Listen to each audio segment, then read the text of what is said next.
नमस्कार, आपका इस ऑडियो कॉन्फ्रेंस में स्वागत है। साथियों, माननीय मुख्यमंत्री श्री मनोहर लाल जी हम सभी के साथ फोन कॉन्फ्रेंस के माध्यम से जुड़ चुके हैं, जिसके लिए मैं उनका धन्यवाद करता हूं। ये प्रोग्राम 2 भागों में होगा। पहले भाग में माननीय मुख्यमंत्री जी अपनी बात रखेंगे। दूसरे भाग में आपसे भी सुझाव या आपके मन में कोई प्रश्न हो उसको भी सुनेंगे और उसका जवाब भी देंगे। अभी मैं माननीय मुख्यमंत्री जी से अनुरोध करता हूं कि वो अपनी बात रखें। धन्यवाद। मेरे प्यारे हरियाणा से जुड़े हुए मेरे क्रांतिकारी भाइयों बहनों, आप ये कहेंगे कि हमको क्रांतिकारी क्यों कहा है। मैं आपसे एक बात साझा करना चाहता हूं कि जब भी कोई विशेष परिणाम लाने के लिए विशेष काम किसी विशेष उद्देश्य से और विशेष तकनीक से किया जाए, उसी को क्रांति कहते हैं। अपने देश में, दुनिया में बहुत क्रांतियां हुई हैं। जैसा हमने सुना होगा कि हरित क्रांति हुई अन्न को बढ़ाने के लिए, ऐसे ही हमने सुना है कि श्वेत क्रांति हुई दूध का उत्पादन बढ़ाने के लिए, एक गोल क्रांति हुई आलू के उत्पादन को बढ़ाने के लिए, पीली क्रांति हुई तिलहन और दालों को बढ़ाने के लिए, नीली क्रांति हुई मछली पालन के लिए, भूरी क्रांति हुई खाद और चमड़ा इसका उत्पादन बढ़ाने के लिए, बादामी क्रांति भी हुई इसी प्रकार से, ऐसे ही लाल क्रांति टमाटर को बढ़ाने के लिए हुई। और मैं एक आज विशेष आपसे साझा करना चाहता हूं इस बात के लिए कि एक अमृत क्रांति जिसमें जल को कैसे बचाया जाए, इस क्रांति में आप सब लोगों ने भी भाग लिया है। इसीलिए मैं आपको अपना क्रांतिकारी मित्र बता रहा हूं और आपको बताया गया होगा कि आपने अपने इस प्रदेश में पानी को किस प्रकार से व्यवस्थित ढंग से उपयोग करना है, पानी का कैसे कम उपयोग किया जाए, इस पर ध्यान दिया है। उस योजना के आप भागीदार बने हैं।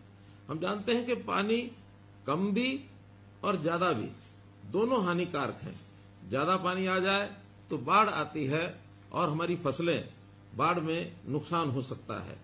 ऐसे ही पानी अगर कम हो तो सूखा पड़ जाता है, हमारी बोई फसलें भी एक प्रकार से उत्पादन उसका खत्म हो जाता है, फसलें सूख जाती हैं, तो दोनों का ही एक प्रकार से हानिकारक है। हम जानते हैं कि पानी जो है उसके बहुत स्रोत हैं। हमें नहरों से पानी मिलता है, वर्षा से पानी मिलता है और साथ ही हम पृथ्वी के गर्भ से भी पानी निकालते हैं। अपने कुएं, अपने ट्यूबवेल ये लगा करके पानी निकालते हैं।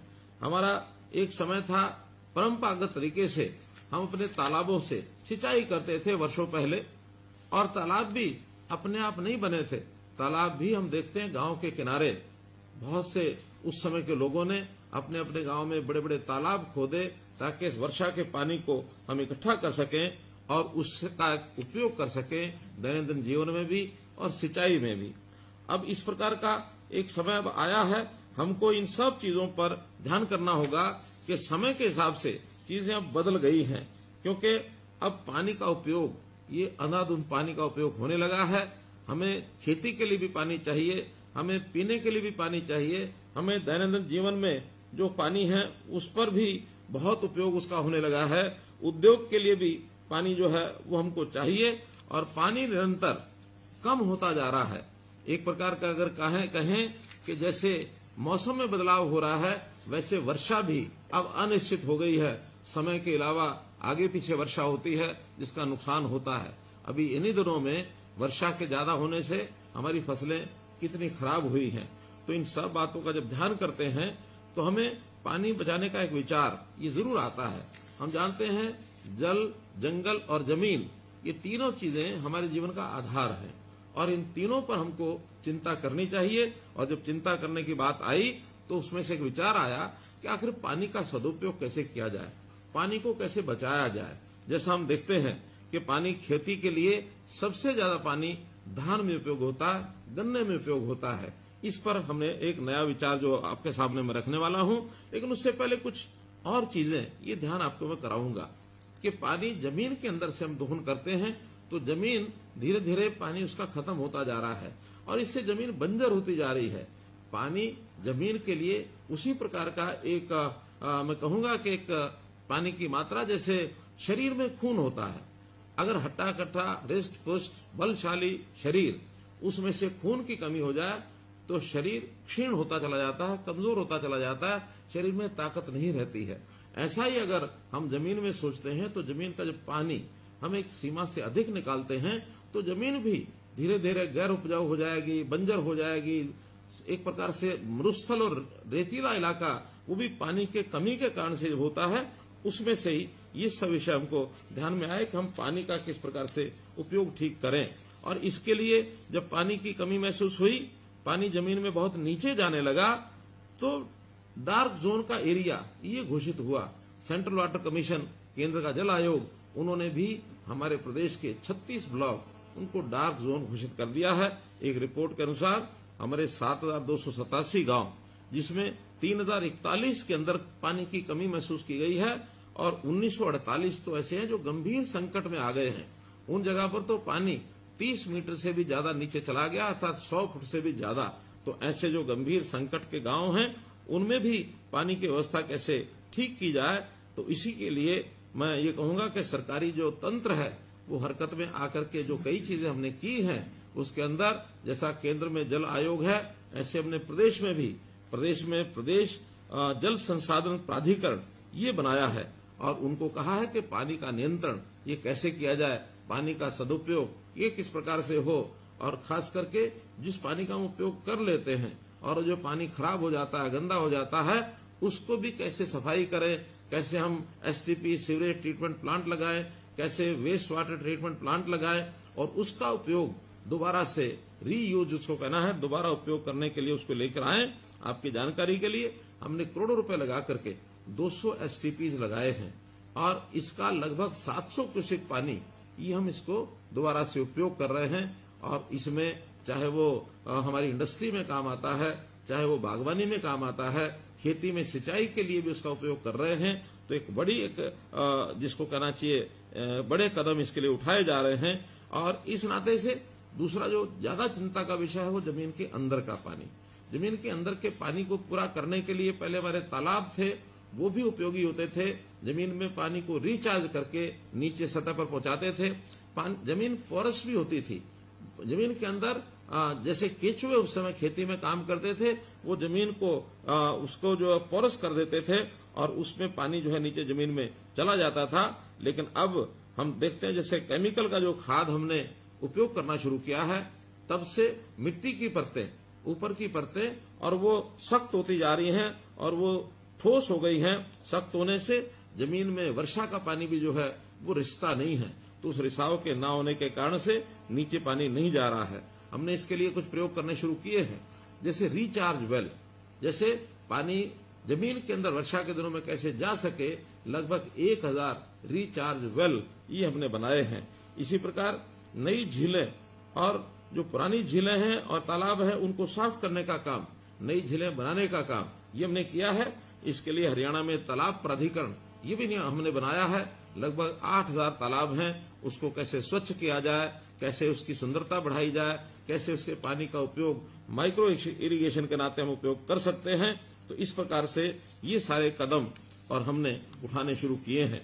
मित्रों, पानी जो है वो बचाना बहुत जरूरी है। जैसे बताया कि पानी के बिना जमीन सूनी हो जाएगी। हम हमेशा अपनी जमीन को बचाने का काम करते हैं, इकट्ठा करने का काम करते हैं, सपने लेते हैं कि हमारे बाद हमारे बच्चों के वो जमीन काम आएगी, वो जमीन हमारी जायदाद है और उस जमीन को हम अपनी विरासत मानते हैं। लेकिन भूलिए मत कि जमीन के साथ पानी ये भी हमारी विरासत है। अगर पानी के बिना जमीन हमने दी तो उसका कोई उपयोग नहीं हो पाएगा। इसलिए हमने इस कार्यक्रम को शुरू किया जिसका नाम दिया हमने मेरा पानी मेरी विरासत। और मेरा पानी मेरी विरासत के अंतर्गत जो योजना बनाई गई वो यही बनाई गई है कि हम कैसे पानी का उपयोग इसका प्रबंधन ये हम कैसे ठीक करें। और ठीक करने के लिए हमने जैसे कहा कि धान की खेती, ये धान ऐसी फसल है और गन्ना खास करके इस प्रकार की फसल है कि सबसे ज्यादा पानी धान में और गन्ने में लगता है। एक तो हमारे मित्र ऐसे हैं जो हमारे ध्यान में आए, उन्होंने अपने खाने में चावल खाना छोड़ दिया। और क्यों छोड़ा? वो कहते हैं कि 1 किलो चावल के उगाने में, उसको पैदा करने में 3000 लीटर पानी लगता है। कह लगे अगर मैं पाव भर भी यानी चावल अपने भोजन में खाऊंगा तो 750 लीटर पानी इसको मैं खराब करूंगा। तो इस प्रकार से एक संकल्प के नाते मैंने एक उदाहरण दिया है, लेकिन क्या हमारा किसान ये अपनी खेती में विविधीकरण करके अन्य फसलों का उपयोग यानी पैदावार करके क्या उसका पानी का बचाव नहीं कर सकता? निश्चित कर सकता है। जब बातचीत हुई तो हमारे किसानों ने कहा कि हमारी थोड़ी आमदन घटेगी। हमने कहा आमदन अगर घटेगी तो हम इस काम के लिए एक बहुत पवित्र कार्य है, हम स्टेट का जो बजट है वो भी इसमें लगा सकते हैं। आपको घाटा शायद पूरा तो ना भरपाई हो सके, लेकिन जो कारण है उसको यदि आप समझेंगे तो उसका कुछ थोड़ा मुआवजा हम भी देंगे। तो हमने 7,000 रुपया प्रति एकड़ ये मुआवजा शुरू किया आज से 2 साल पहले 2020 में। और मुझे बड़ी खुशी है कि आप सब लोग जो आज जुड़े हुए हैं, हजारों की संख्या में आज जो मेरे साथ किसान जुड़े हैं, जिनको मैंने हमारे क्रांति मित्र ये कहा है, जल क्रांति मित्र ये हैं, अमृत क्रांति मित्र हैं। आप सब लोगों ने उसमें सहयोग किया और मेरी जानकारी के हिसाब से 1,74,464 एकड़ पिछले 3 साल में और इतनी जमीन पर चावल छोड़ करके और दूसरी फसलों के ऊपर आपने जो काम किया है, चाहे उसमें मक्का है, कपास है, बाजरा है, खरीफ की दालें हैं, खरीफ तिलहन है, सब्जियां हैं, चारा है, पॉपुलर सफेदा, ये भी हमने जोड़ दिया है। तो ऐसे लगातार हम तीनों वर्ष में जो रिजल्ट निकाल पाए 1,74,000 और 464 एकड़ भूमि पर हमने अपनी बिजाई दूसरी फसलों को बो करके एक बहुत अच्छा काम किया है। और मैं चाहूंगा कि आपने जिन्होंने काम किया, ये एक पवित्र कार्य, पुण्य कार्य किया, अपनी अगली पीढ़ी के लिए किया। और इसमें लाभार्थी आप नहीं हैं, लाभार्थी तो सारा प्रदेश है।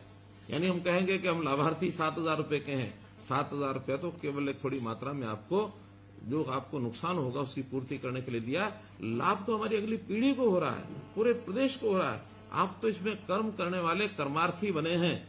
कर्म करना ही हमारे लिए बहुत श्रेष्ठ जो काम है वही है। हम कर्म करते जाएं, फल तो जिसको लेना होगा हमें मिलेगा या किसी और को मिलेगा, इसकी चिंता नहीं करनी चाहिए। लेकिन निश्चित रूप से ये एक फलदायी कार्य है, इसको हमको अपने आप को भी करना है और बाकी लोगों को भी इसके लिए कराना है। और हमने तो यहाँ तक कहा कि अगर, क्योंकि हमारे किसान भाई जानते हैं कि 3, 4 साल 5 साल के चक्र में एक साल फसल न बोई जाए तो फसल की उपजाऊ जो शक्ति है वो बढ़ती है। आप अगर विविधीकरण से दूसरी फसल न भी बोएं, लेकिन धान की जगह की फसल को आप खाली भी रखते हैं तो जमीन का उपजाऊपन बढ़ेगा और उसके बदले में भी हम 7,000 रुपया ये आपको देने वाले हैं। एक दूसरा तरीका पानी को बचाने का हो सकता है डायरेक्ट सीडिंग, सीधी फसल की जो बिजाई है धान की, अगर वो करते हैं उससे भी हमारा पानी बचता है। इसके लिए भी हमने 4,000 रुपया प्रति एकड़ इसका जो अनुदान है ये दिया है। तो उस पर भी बहुत से जो हमारे बंधु हैं वो आ गए हैं। और अब हम चाहते हैं कि हर गांव का पानी ये बचना चाहिए। सरकार के बहुत से ऐसे कार्यक्रम शुरू किए हैं जिससे जो बरसात के दिनों का पानी है वो हम तालाबों में उसको भेज सकें, और जो हमारे तालाब जो नए हम बनाएंगे, झीलें बनाएंगे, उसके अंदर रख सकें, पानी का रिचार्जिंग कर सकें। हमने मसानी डैम में ये प्रयोग किया है कि वहां पानी लगातार बरसात का जाता है और फुटों फुट पानी वहां खड़ा रहता है। तो उसका परिणाम ये निकला है कि वहां रेवाड़ी जिले के आसपास लगभग 10 फुट पानी इसका जो लेवल है ये ऊंचा आया है। तो ऐसा काम हम अपने खेतों में रिचार्जिंग वेल लगा करके कर सकते हैं, या वहां पर हम माइक्रो इरिगेशन के लिए अपने कुछ जिसको कहना चाहिए पानी संग्रह करने के लिए छोटे रिजर्वायर बनवा सकते हैं। उसके लिए सरकार सब्सिडी देती है।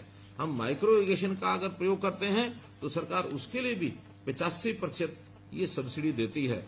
तो पैसे का उपयोग करके भी हम पानी को बचा सकें, ये बहुत ही एक आवश्यक कार्य है। गांव-गांव में हमारे जल प्राधिकरण, जो हमारा जल संसाधन प्राधिकरण है हरियाणा का, उन्होंने तो योजना बनाई है कि पहले ब्लॉक के हिसाब से हम डार्क जोन का मूल्यांकन करते थे, सेंट्रल वाटर कमीशन ये करके देता था। अब तो हम स्वयं हर गांव का ये मूल्यांकन करेंगे कि उस गांव का पानी 1 साल पहले कितना था और अब 1 साल के बाद ऊपर आया तो कितना आया। हर गांव के लिए पीजोमीटर इसकी हमने व्यवस्था की है। लगभग 1500 गांव में ये पीजोमीटर लग चुके हैं। अन्य गांव में भी अगले वर्षों में पीजोमीटर लगाए जाएंगे, खास करके जहां पानी का लेवल 100 फुट से ज्यादा नीचे चला गया है। जहां 100 फुट से ज्यादा नीचे पानी गया है, हमारे किसान बंधु जानते हैं जो ट्यूबवेल चलाते हैं कि हर साल एक पाइप या 2 साल के बाद एक पाइप उनको नीचे पानी का डालने पड़ता है। और पिछले 10 साल में तो लगातार हर वर्ष 1 मीटर पानी नीचे जा रहा है। ये बहुत एक खतरनाक ट्रेंड है, इसको हमको रोकना होगा। और यदि इसको हम रोक लेंगे तो अगली पीढ़ी निश्चित रूप से हमको एक प्रकार से इस बात का श्रेय देगी कि हमारे पूर्वजों ने पानी की चिंता की है। हम जरूर इसकी चिंता करें और चिंता करते हुए इस संकट में हम कहीं किसी प्रकार से फंस ना जाएं। तो इस नाते से आज मैंने जो बातचीत की है केवल उन बंधुओं से की है कि जिन्होंने इस मुहिम में, इस आंदोलन में भाग लिया है और भाग लेते हुए अपने इस उद्देश्यों को पूरा किया है।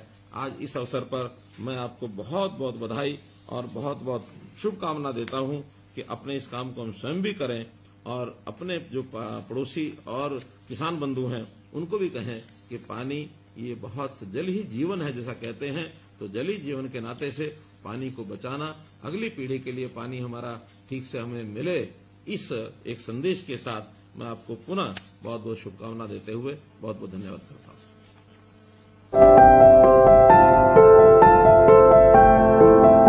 मशहूर समाज सेवी लाला चंदूलाल जी कबाड़ी का शोरूम सिंगला फर्नीचर्स, भिवानी का नंबर 1 फर्नीचर शोरूम। घर आप बनाइए, उसको सजाएंगे हम।